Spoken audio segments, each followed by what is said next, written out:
I'm Caroline Hyde. This is the best of Bloomberg Technology, where we bring you all our top interviews from this week in tech. Coming up, Elon Musk is looking for money. He's out to raise over $1 billion to bring his more affordable Model 3 electric car to the market.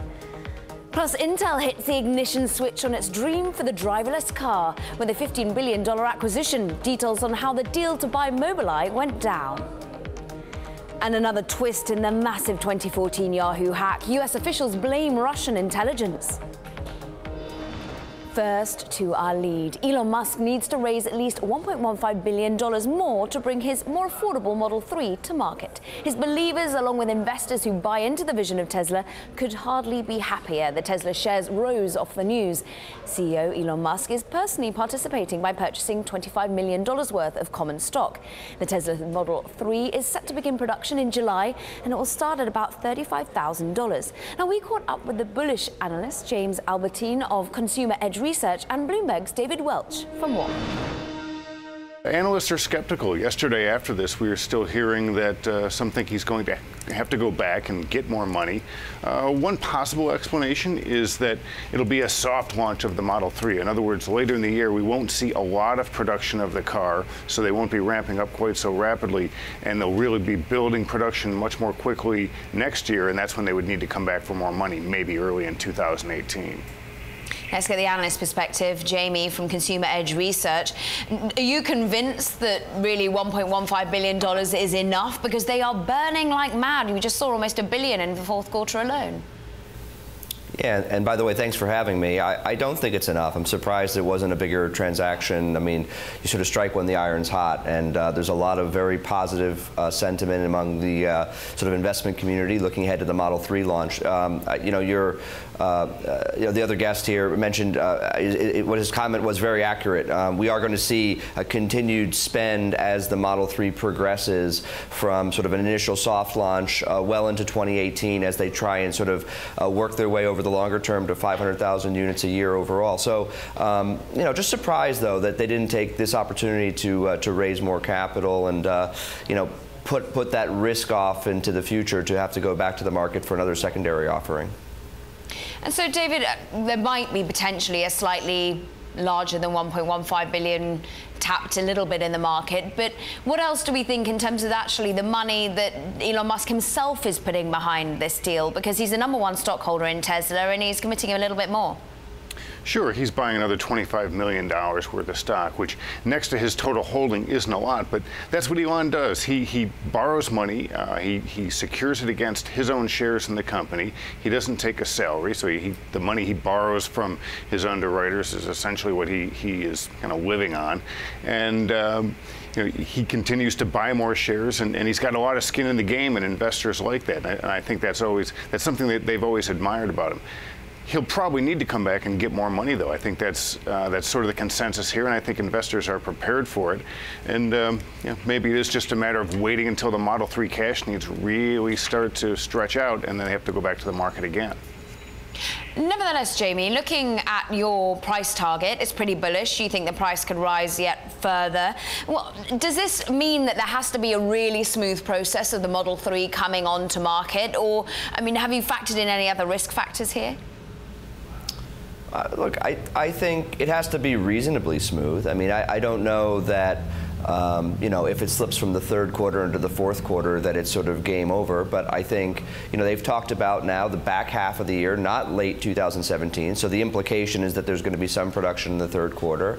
You know, investors are polling suppliers right now. They're trying to make sure they're on pace to keep up and keep on track for that third quarter soft launch or otherwise. So yeah, the risk factor is if they don't sort of hit that target, then I think that could be a negative catalyst. And you know, clearly there's going to be more cash burn here, as there always is with a new product launch at any auto manufacturer. So I look at the quarterly results as you know, another opportunity for bears to kind of sink in and say, look at all this cash going out the door. We don't know where it's going. It's more than we thought for the Model 3. And that's where, you know, I think you have to take a more balanced view. They're spending a lot of money on the Model 3, but they're also spending to expand service centers and infrastructure and expand globally. And quite frankly, 10 or 15% of what they're spending is on, you know, product projects and products that we haven't even heard about yet, as has been the case historically. So, yeah, I think there's probably more negative catalysts around the quarters and definitely around the Model 3 kind of hitting that third quarter target. Another top story of the week, the US government indicted 4 people Wednesday for allegedly hacking Yahoo accounts for the Russian government. Justice Department officials charged 2 Russian intelligence agents and a pair of criminal hackers in a wide-ranging scheme that included the 2014 breach at Yahoo that affected 500 million users. Now, US officials explained the charges in a news conference on Wednesday. The defendants targeted Yahoo accounts of Russian and U.S. government officials, including cybersecurity, diplomatic, and military personnel. They also targeted Russian journalists, numerous employees of other providers whose networks the conspirators sought to exploit, and employees of financial services and other commercial entities. We spoke with Bloomberg News reporter Mike Riley, who covers cybersecurity for us. There's a lot of things going on. This is sort of the Russia equivalent to what the indictments that the DOJ released in 2014 against the Chinese PLA hackers. It's really their effort to paint a picture of how Russian intelligence is cooperating with criminal hackers that help them sort of hide the intelligence gather operations, but also help them be much more effective than they might be on their own. It's also a devastating picture of what happened inside Yahoo. These guys got access to internal systems that allow them to basically create these encrypted cookies that go on the machines and therefore access any of the users' actual email accounts anytime they wanted over a period of years.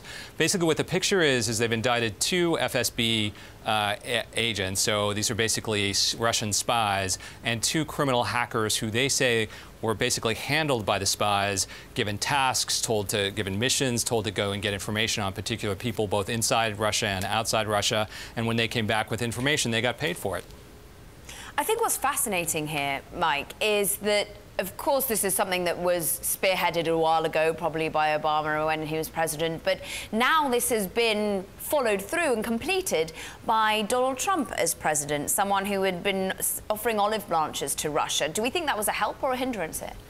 I mean, that's going to be, I think, the interesting question that plays out over the next several weeks or months. In fact, some people are saying that this was a little bit of a Chinese knot that the Obama administration left for the Trump White House. Basically, they had this case all teed up, but they didn't pull the trigger on it before they departed the White House and left it for Trump to make that decision. It would have been hard, if you think about it from a political point of view, if you're Trump not to pull the trigger on something like this, because it was really, the case was pretty well documented.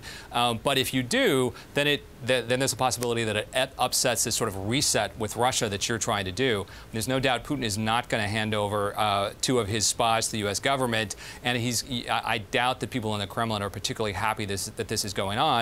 So the question is, what is Trump going to do now with this effort to build a new kind of bridge to Russia? Yeah, because it really does pull back the curtain, really, of what Russia has been doing in terms of using illegal, well, criminal hackers by their own spy institutions.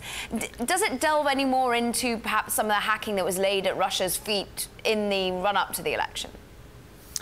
You know, the Department of Justice officials are saying that the cases are unrelated, but they are related in exactly the way that you suggest, which is the indictment is really detailed, and it does sort of pull back the curtain on Russia's entire cyber operations, especially one of the unique aspects, which is the way that they use cyber criminals in order to do things for the intelligence agencies. In one of the cases, one of the 2 hackers had been, there was evidence that had emerged that they were doing illegal acts in cyberspace, and the FSB, rather than picking them up and prosecuting them, used that kind of over their head to say, look, you either are going to go to jail or you're going to work for us, and they became a recruit that helped their operations on a global scale.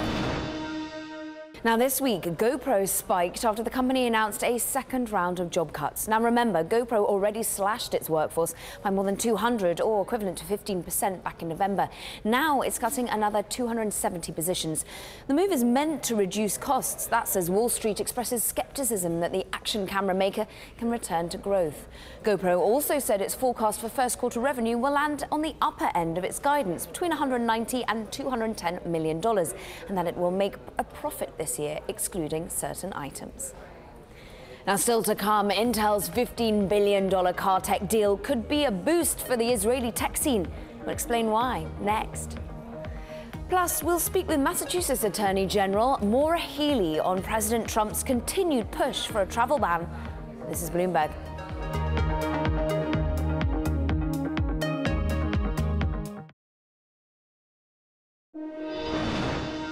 Now to Intel, spending $15 billion for a foothold in the self-driving car market. The US chip maker is buying Israeli company Mobileye, which makes chips for cameras and driver assistance features. Now, it's the second largest acquisition ever for Intel and the largest ever for an Israeli company. Shares of Mobileye surged on the news as Intel's offer represents more than a 30% premium to last Friday's closing price. As part of the deal, Intel will move its existing car tech operations to Israel and keep Mobileye's business in the home nation. Bloomberg editor-at-large Corey Johnson caught up with Intel CEO Brian Krzanich and asked him, well, about that decision and its associated cost savings.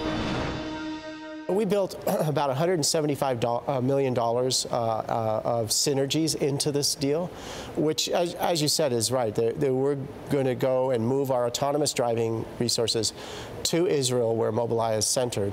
And there's a lot of SG&A and some R&D that is overlapped between the two companies, and that'll bring those synergies to that $175 million over time. There was a lot of options trading in the days before this deal was announced, and I should say purchase of calls, like expectations that the stock was going to go higher and really soon. And it seemed to be near record levels for Mobileye. Yes, there was some excitement about the stock, but nothing like this. And I wonder how long you've been working on this deal and if this concerns you at all. So we've been working on this deal for a while, but we take a lot of care, both with our bankers that we work with and the PR teams, to really keep this quiet. And if you take a look, it's been pretty quiet from what we've seen relative to other deals that are out there. And so we were pretty comfortable with the level of secrecy we were able to keep the deal under until really like the last 12, 24 hours. And we took a look at what we were doing and what was going on in the market. It seemed like it was everything was pretty okay from that perspective. Yeah. Lastly, expectations of changes in tax policy, repatriation, which can sometimes lead to a lot of M&A, could happen in technology. Is that one of the reasons that you wanted to get this deal done now, ahead of a time when other companies might have been able to repatriate and do more M&A and the price tags might go up? No, we would never do M&A as a result of something like that. We're always going to target around technologies and doing the technologies at the right time relative to bringing those products to market. And that's purely what this was driven by. We started these discussions before the election to give you some clarity of just how long these take. And so that we had nothing to do with what the tax policies were. This was about getting these two technologies together to provide these solutions. That was Intel CEO Brian Krzanich and our editor-at-large Corey Johnson. Now, Intel noted in the announcement that Mobileye's operations will stay where they are. Prime Minister Benjamin Netanyahu of Israel tweeted earlier, "Congratulations, Mobileye, Israeli genius, Israeli pride." And while it's the biggest acquisition of an Israeli tech firm ever, it's not the first. Others include Apple buying PrimeSense, Google buying Waze, and Cisco buying NDS. Joining us now for more context on the Israeli tech scene are two venture capitalists. In New York, Lou Kerner, partner at Flight VC, and in Mountain View, Shuli Galili, co-founding partner at Up West Labs. Thank you very much indeed for joining us, both of you. And Lou, I wanted to get to you first because you're helping manage Israelis' syndicate on the angel list. You know it well. Just how big is the scene? Because you think the world hasn't quite grasped how big it could become. Yeah, I think that's right. I think this kind of seminal book on Israel, Startup Nation, was written in 2009. So the story isn't new, but I fervently believe that the world still has no idea about the innovation and shareholder value creation that's going to come out of Israel in the coming years. Give us some stats, because I know you've got some great ones in terms of just the sheer amount of IPOs per person. Sure. Well, when the book was written in 2009, the book was written because based on any stat you looked at, whether it was the number of startups per capita, the number of exits, the number of IPOs per capita, Israel was crushing the rest of the world. Here in the U.S., on the NASDAQ, for instance, Israel leads all the other countries in the world on a per capita basis. It's more than 2 times the per capita number of IPOs on the NASDAQ versus Canada, and it's more than 100 times on a per capita basis the number of IPOs out of China. So again, what's happening in Israel is really quite amazing. And Shuli, I mean, you founded the California-Israeli Chamber of Commerce. You're helping building bridges between Silicon Valley and Israel. I'm finding it fascinating that Intel, actually, it was this time last year, they got in on another Israeli company, Replay Technologies, for the 360-degree Super Bowl players. They've also got, one of the largest hirers in Israel. Just how much does Silicon Valley already know Israel? So, first of all, yeah, we're based in Silicon Valley here at UpWest Labs and invested in over 60 companies in Israel. And it's no surprise, I think, that all eyes are on Israel from Silicon Valley, and it's been that way for about, more than 20 years. If you look at some of the leading companies that are based here out of Israel, whether it's Checkpoint or earlier SanDisk, companies that are innovating in both the hardware as well as the software space, then you see also that a lot of the local funds and investors are looking to Israel for innovation. So Waze has created a lot of waves in the last 4 years with its acquisition. And I think that, Mobileye is not a big surprise. In 2016 alone, almost $5 billion were invested into Israel, in capital. So there is a lot of infusion of capital, and there is a lot of interest in the innovation that is going into Israel today. Where is it going, Lou, for example? NDS was a TV software company, Waze, of course, traffic mapping. What are the key areas of growth, do you think, for Israel? Sure. Well, NDS was really a TV set-top company, but the majority of the value in NDS, which was a $5 billion acquisition, was in the cybersecurity, the encryption of NDS. And if you take a look at kind of the major areas where Israel is amazing at, obviously cybersecurity is one of the amazing areas. I think also there are a lot of areas that come out of what I describe as imaging. So it started with satellite imaging in the 50s, so the Israelis could see what their neighbors were up to. And now they have some of the greatest photo companies, the same technology. So there's an amazing company called Lightrix doing amazing stuff with photography. They're going to be the Adobe of photos. There are amazing companies in video, amazing companies in AR, VR. Snapchat just bought a company called Cymagen. And that same technology is in the autonomous car. The LiDAR technology out of Mobileye is that same technology. And Shuli, it's interesting, we've been hearing about how active the IPO scene is from the stats of NASDAQ companies per person, and Israel really killing it there. But do they need more IPOs, mega IPOs, to the size of $15 billion, like we've just seen this exit, to put it largely on the map? Because most of this seems to be M&A. True. A lot of the great technologies today are being acquired. And I think that's, if you look at the Israeli ecosystem, the biggest question among investors outside of Israel and in Israel also is, can Israel produce massive companies? That's always the question on the mind. Can this scale? Can companies start but also scale globally in creating impact? That was Shuli Galili of UpWest Labs and Luke Kerner of Flight VC. Meanwhile, Uber competitor Halo is coming to a full stop in London. Customers are now being encouraged to switch to ride-hailing app MyTaxi. Last July, Daimler bought a majority stake in Halo and announced plans to merge the company with MyTaxi. The Hamburg-based company has already moved more than 17,000 drivers who previously used the Halo system to the MyTaxi app and plans to start converting UK customers this week. Halo users in London have until the end of May to switch. Coming up, General Motors CEO Mary Barra joins us on Trump, emission standards and regulations facing the auto industry. This is Bloomberg.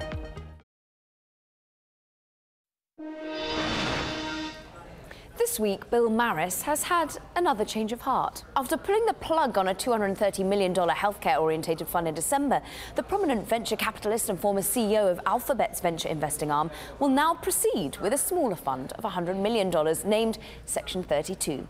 Now, Bloomberg's Emily Chang spoke with Maris back in December, where he explained why he scrapped the plans. Take a listen.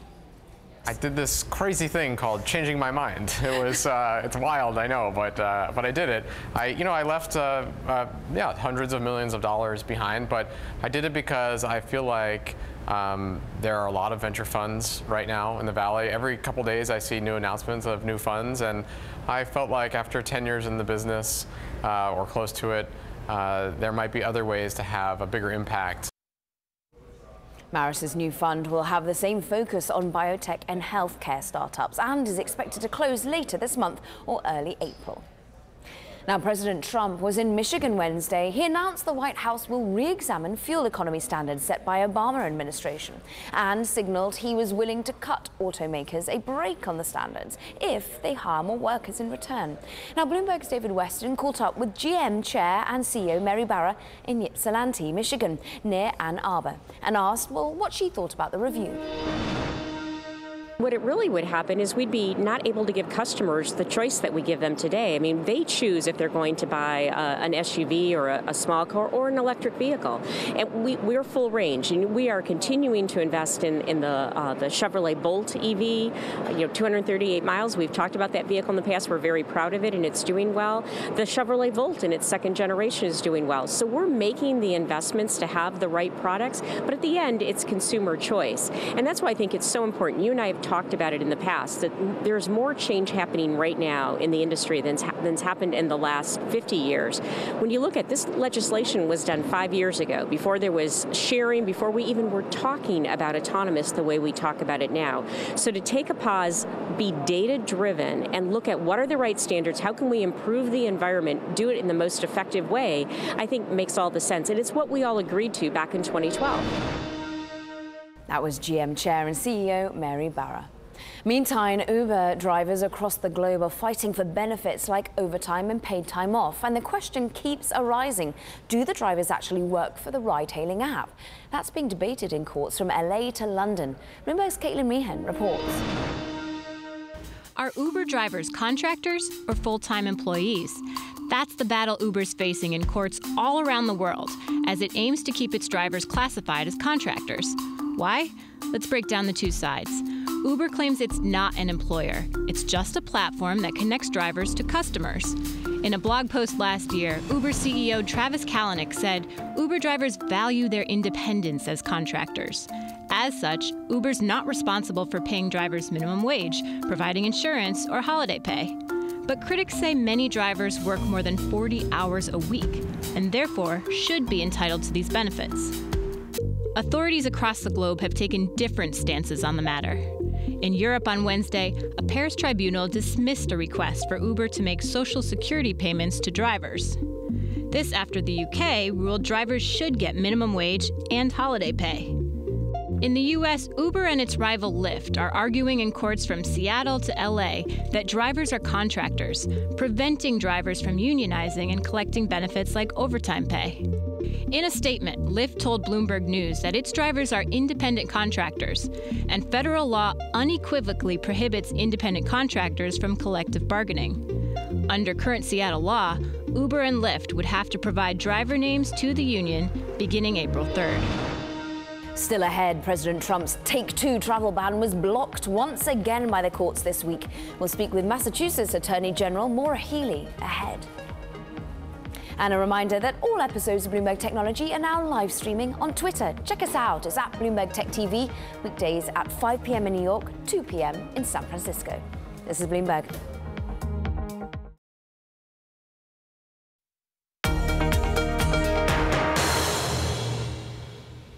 Welcome back to the best of Bloomberg Technology. I'm Caroline Hyde. Now, this week we saw a rebuttal of round 2 of President Trump's proposed travel ban. On Wednesday evening, a federal judge in Hawaii halted Trump's revised travel ban hours before it was scheduled to take effect, dealing him a major setback on one of his top policy initiatives.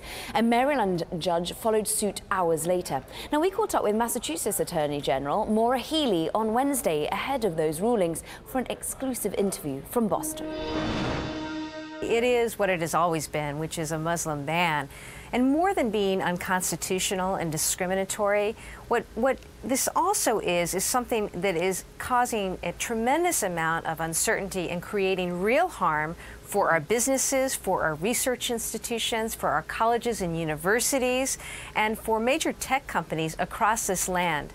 And that's one of the reasons why when we filed suit weeks ago and we renewed our lawsuit earlier this week, joining with Hawaii and Washington State, New York, and others, we had standing alongside us leaders from the tech community and from business to say this is wrong and this order has got to go.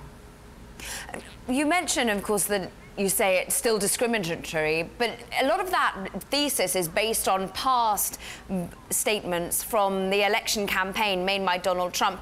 How do you distinguish between what was said in the past and indeed the current writing in the executive order? Well, he still has created a serious issue in denying visas and creating uncertainty about whether or not visas will be renewed. Let me tell you what this means in real terms.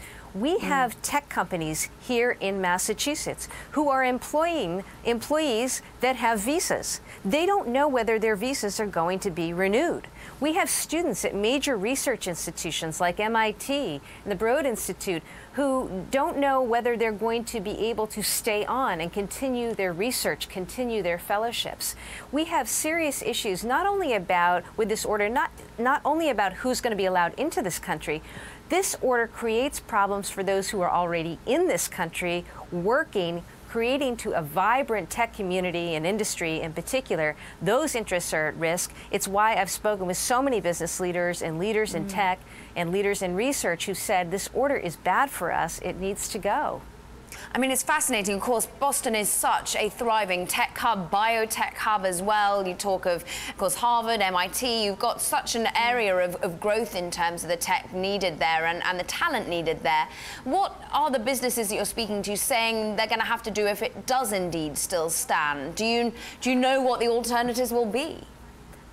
Well, they're standing right alongside us in challenging this discriminatory travel ban. Not only is it unconstitutional, but it makes no sense, and it hurts our businesses and our research institution. I'll give you examples. In speaking with heads of our major hospital institutions and research institutions, they right now don't know if they can go ahead and bring over the research fellows that have been hired, the professors that have been hired who want to come and do scholarship here. They have people who currently work for them as researchers and as professors who they don't know if they can continue to keep on because they don't know whether or not they're going to be allowed to fulfill contractual obligations given the president's order. So this creates all sorts of havoc. Tech and life sciences, biotech, they are the driving force in Massachusetts and our economy. They're also a driving force in other regions of the country. You're just talking about Silicon Valley. This hurts. This has an economic impact, and it's why you've seen not only states come forward and challenge what the president has done, you've also seen major businesses and major industries come forward and say, this is wrong. Not only is it not American and consistent with who we are as a nation. You think about the amazing companies that have been built, literally built by immigrants. It's also really counterproductive and harmful to our business interests. But is it unconstitutional? Absolutely. I think our arguments are well made. I think that they've been heard in multiple courts today. I'm glad that we will soon see, it appears, a decision from the Hawaii District Court. Other cases are ongoing, and we're just going to continue to press ahead and fight this right to the end because it is unconstitutional. I am going to ask you again because I know we mentioned about what happens if, but if the legal challenge doesn't work, have you got any ways in which you think that you can legally bypass this executive order? Well, you know, unfortunately, immigration issues and the control of people coming into and out of our country is really something that is controlled at the federal level, and it's why we're challenging to say the right thing needs to happen here. No federal determination, no policy, no president is above the law. And so we really are looking to the courts now to uphold the rule of law, to uphold the Constitution. We'll await the court's decision, but stand at the ready to stand up for residents, to stand up for businesses, to stand up for industry here in our states and across this country. But make no mistake about it, President Trump has issued a second order. It's as faulty as the first order. Yes, he changed some provisions. He took some things out. He took a country out. It doesn't change the fundamental flaws with this order, which is that essentially it is discrimination based on religion, based on national origin, and more than that, as you already know, national security experts have discredited this to say this isn't what you're looking for if you want to deal with issues of terrorism.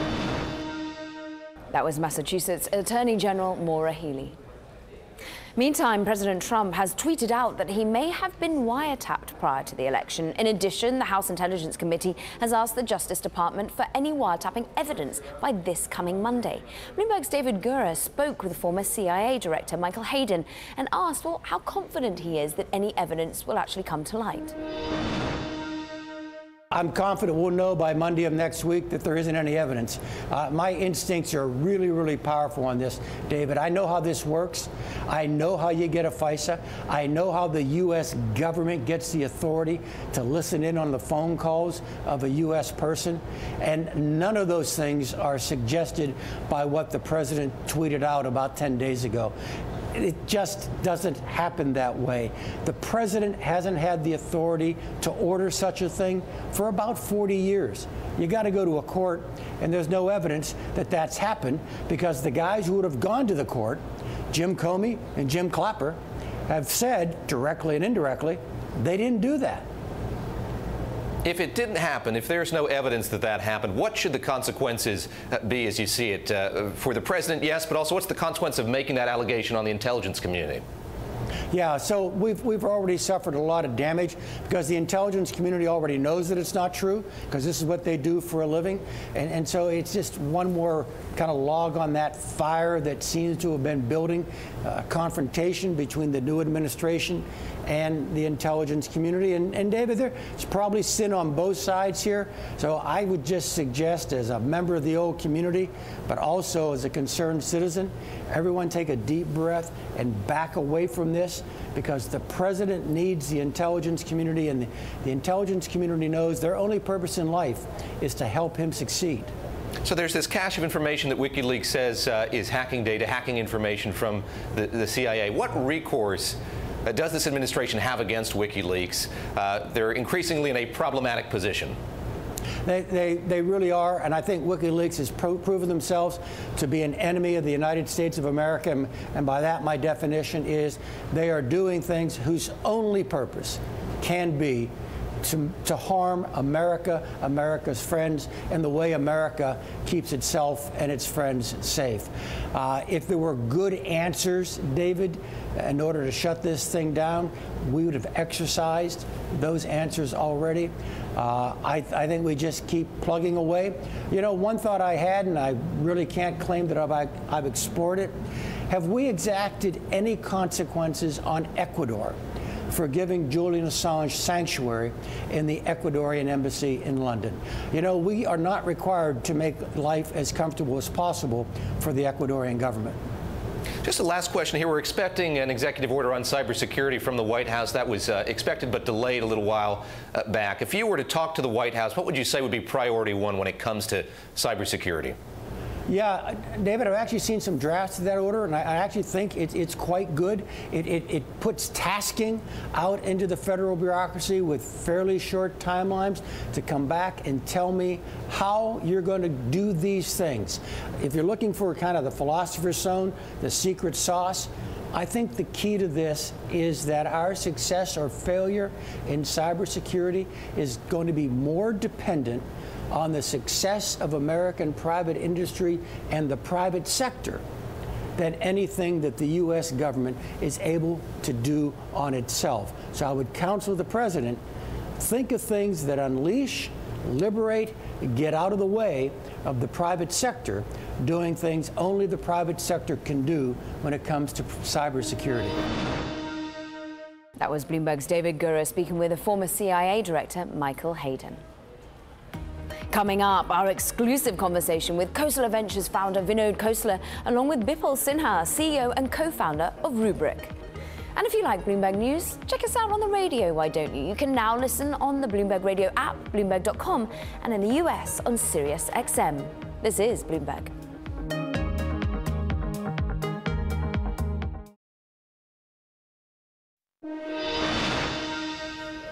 A story we're watching. Germany is threatening to fine social networks like Facebook more than $50 million if they fail to give users the option to complain about hate speech or fake news. The punishment would also apply if the company refused to remove illegal content. Now, the first draft of the legislation was presented Tuesday. If passed, it would be the steepest penalty Facebook faces in any country where it operates. The move comes as Germany prepares for its September election, and Chancellor Angela Merkel's government is under pressure to curb the spread of fake news. Now, will 2017 be a big year for tech IPOs? We've already seen Snap's volatile debut, then MuleSoft followed this week.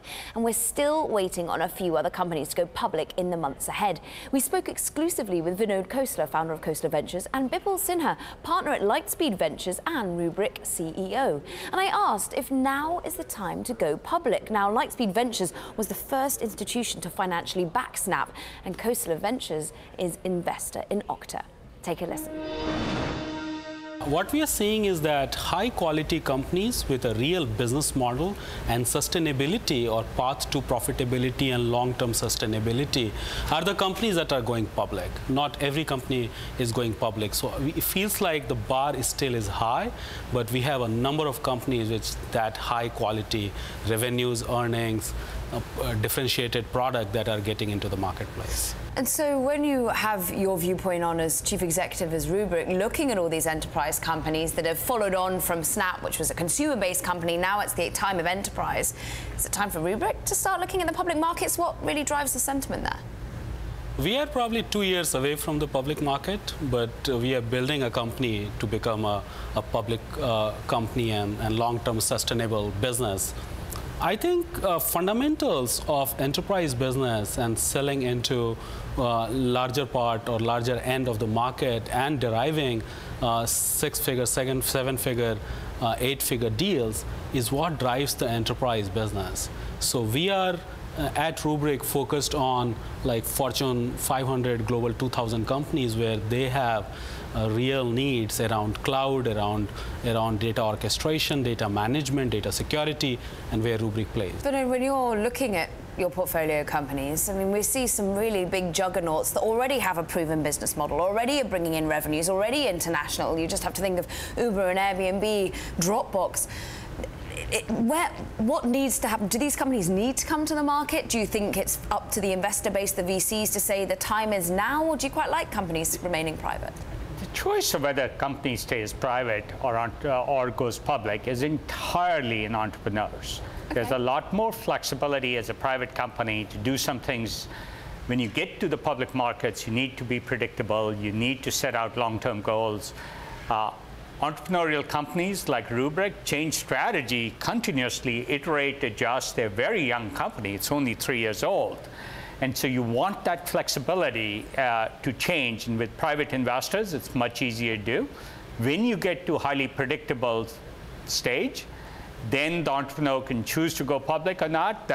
We always support the entrepreneur in their choice. So you never apply any pressure? Almost never, really. It's the wrong thing to do, apply pressure. But you don't need exits. You don't need to give money back to the LPs. You must have your own needs. You know, I'm proud of the fact that we never worry about exits. They happen when they happen. They happen often enough, but we almost never worry about it.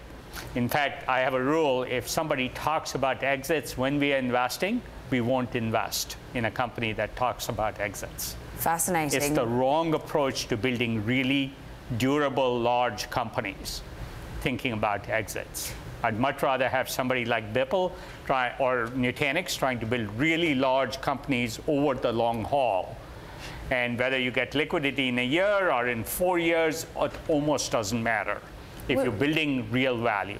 You were saying before, Vinod, that you are an optimist, and we have cloud as a driver, we have data as a driver. I want to know about some of the environments in which we work within Silicon Valley right now, though, and whether they help foster optimism or not, particularly when it comes to the new administration and when it comes to perhaps the second iteration of the travel ban. I sit here with two Indian gentlemen. I'm a Brit as well, but do you worry about perhaps the limitations to some of the immigration US will see? I do worry about it. If people like Bipul can't start a company here, they'll move operations to India. We're starting to see more and more people talking about building outside because if they can't acquire the talent here. For educated talent, there's global competition. Canada is dying to get more of this talent. You know, just the National Foundation for American Policy just issued a little thing, said 83% of the finalists in Intel Science Talent Competition were born to immigrant parents. Think about it, 83%. Immigrants, especially the well-educated ones, really, and frankly, all immigrants renew a country. And countries that have gone into stasis like Japan did so because they were so insular. So I actually believe it's a huge advantage. It's been the source of growth in America and the growth of vibrancy. But Bipul, you're a man growing, obviously, the headquarters in Silicon Valley, but you're also growing internationally. Is this something that worries you? How has it affected your business here, or do you look to perhaps just have hubs elsewhere? For us, the way we look at it is that these politics and these kind of rules will take care of itself. I believe that our country, the fundamentals are very strong. In America, we have the transactional governance, we have rule of law, we have a structure that fosters innovation. So I view this as like a transient phenomena where over time things will take care of itself. When we go international, we do business in like probably 30 odd countries right now. And so far, we have not seen any headwind in our growth or any kind of backlash because of it. H-1B visa, is that something you've deployed or used? So we use H-1B visa on case-by-case basis. And obviously, H-1B visa is a challenge because there is a lottery system and very few people can get it. So we take a comprehensive strategy of where we get talent pool from and how we grow the talent pool. And we are cognizant of the restriction around H-1, the number of H-1 applicants available, things like that. But we are thinking about this business as a long-term, self-sustaining business with our sales and marketing around the world. And we are looking at innovation and saying that how do we continue to drive innovation and bring people together on this mission to go change the data management platform for multi-cloud world. As VCs, with your VC hat on too, Bipul, where excites you the most geographically? Where do you want Khosla Ventures to be keeping an eye on if it's not just Silicon Valley?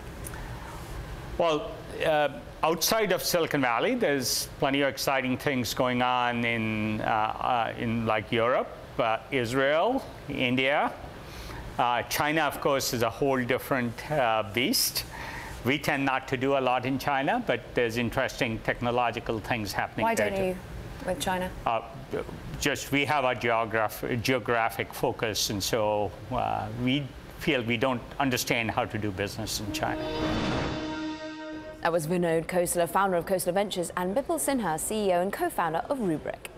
Now, still ahead, we head to Boston, Massachusetts, to a company that sees the future of factories growing from a seed. More on that story next. This is Bloomberg.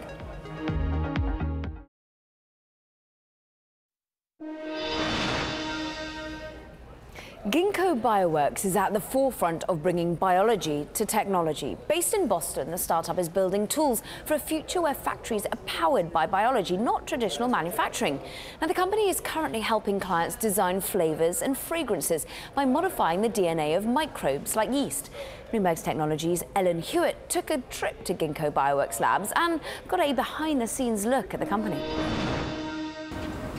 A team of PhDs from MIT started Ginkgo Bioworks in Boston, just a few miles away from their alma mater. Inside, they're building tools for a future where factories stop manufacturing goods and start growing them. At the heart of biology is digital code in the form of DNA. We have now the ability to read that code through DNA sequencing and the ability to write that code with DNA synthesis. And if you can read and write code, you can program. Can you program biology to make stuff? Yes, because DNA is code. Before they can grow their own iPhones, Ginkgo is focusing on something simpler, reprogramming microbes like yeast to produce artificial flavors and scents. The company is fine-tuning the process in this robot-filled lab. So this is Bioworks 2. This is our second-generation lab. If you zoom in, it looks like a kind of regular academic lab, but as you zoom out and see all the robotics, that's what we're trying to do here, make things move faster. Right now, Ginkgo is using genetically modified yeast to create a peach perfume for a client in the fragrance industry. To do that, their researchers first study the part of the peach's genetic code that carries the desired scent. They can then compare that with the yeast DNA and modify it to produce a similar smelling substance. Then the process becomes a lot like brewing beer. The yeast grows and multiplies and produces that peach scent as a byproduct. Ginkgo can extract out that peach scent for clients and give yeast samples a hearty sniff. Each of these is a different gene combination that's going to make a slightly different smell. So let's see what we got.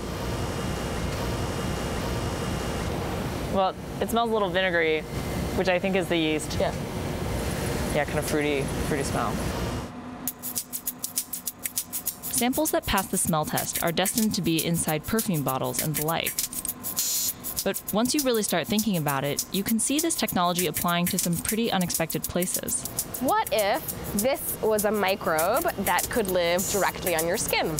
And so on your skin, you're producing your perfume. So you don't need to spritz yourself with perfume. Your microbiome is just producing that scent on its own. A lot of the smells that you might associate with human bodies are actually already coming from microbes. So imagining that those microbes might be a little bit different and make a little bit different smell isn't that hard to believe. Things are looking good these days for Ginkgo. They recently bought a DNA splicing company and raised $100 million from investors. It's too soon to say if they'll ever make the quantum leap from perfume to grow your own electronics, but Ginkgo sees its gene-modified yeast as the first step toward a factory where biology can make almost anything. In the future, we could use biology to make a semiconductor chip. If you look into biology, its ability to place atoms is actually superior to Intel's today, right? So if you just knew how to program it, you could do that. The applications for this are sort of endless. That was Bloomberg Technology's Ellen Hewitt reporting there. Now that does it for this edition of Best of Bloomberg Technology. Next week, we speak with Greg Weiler, CEO of OneWeb, to discuss its new merger with the satellite communications provider Intelsat. Tune in each day, 5 p.m. New York, 2 p.m. right here in San Francisco. Remember, all episodes of Bloomberg Technology are now live streaming on Twitter. Check us out at Bloomberg Tech TV. That's weekdays. That's all for now. This is Bloomberg.